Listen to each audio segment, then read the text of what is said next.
នៅមណ្ឌលសវត្ថិភាពវត្តខ្ជាយស្រុកពួកខេត្តសៀមរាបដោយមានវត្តមានលោកមុកសុផានីជាស្វាមីនៅក្បែរលោកស្រីអូរ៉ាឡាមុកក្លូឌីនជនជាតិបារាំងបាននាំចុកអំណោយចម្រុះជាច្រើនមុខទៅផ្ដល់ជូនប្រជាជននៅទីនោះ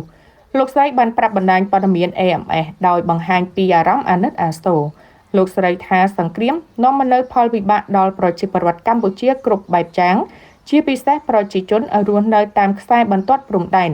កាន់តែពិបាកជាងមុនទៅទៀតស្ត្រីនិងមនុស្សចាស់ស្ត្រីមានផ្ទៃពោះកុមារាកុមារីជាដើមខ្ញុំ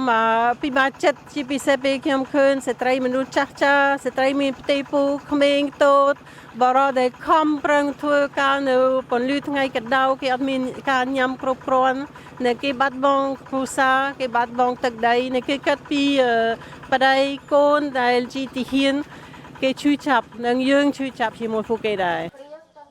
បន្ថែមទៅលើអ្វីដែលភរិយាបានលើកឡើងលោកមុកសុផានីជាស្វាមីបានអំពាវនាវដល់សហគមន៍អន្តរជាតិមើលឃើញពីទុក្ខលំបាករបស់ប្រជាជនខ្មែរស្លូតត្រង់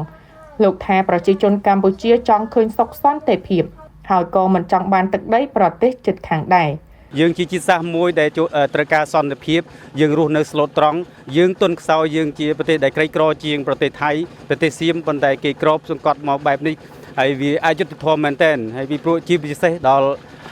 ប្រជាពលរដ្ឋស្លូតត្រង់ដែលគ្នាជាពិសេសស្ត្រីពពោះមនុស្សចាស់ជរាមនុស្សឲ្យមានសុខភាពល្អប៉ុន្តែពេលគេបាត់បង់ដីធ្លីគេបាត់បង់ដីស្រែ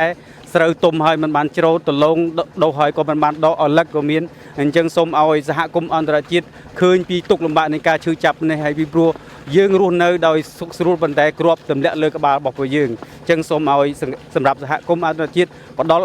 យុត្តិធម៌ដល់ពួកយើងឲ្យឈរក្នុងពេលវេលានេះផងដែរសូមជម្រាបថាមណ្ឌលសវត្ថិភាពវត្តខ្ជាយនេះមានប្រជាជនភាគសឹកចំនួន352គ្រួសារស្មើនឹង998នាក់កំពុងស្នាក់នៅលោកមុកសុផានីនៅលោកស្រីអូឡារ៉ាមុកក្លូឌីនជាប្តីប្រពន្ធរស់នៅខេត្តសៀមរាបចាប់តាំងពីពេលដំបូងនិងមកដល់ពេលនេះតែងតែចូលរួមជាមួយរដ្ឋបាលខេត្តនាំចូលអំណោយផ្សេងៗមកចែកជូនជនភាគសឹកជាបន្តបន្ទាប់អ្នកទាំងពីរក៏ជាសប្បុរសជនជួយស្វែងរកអំណោយមកផ្ដល់ជូនជនភាគសឹកក្នុងខេត្តសៀមរាបផងដែរ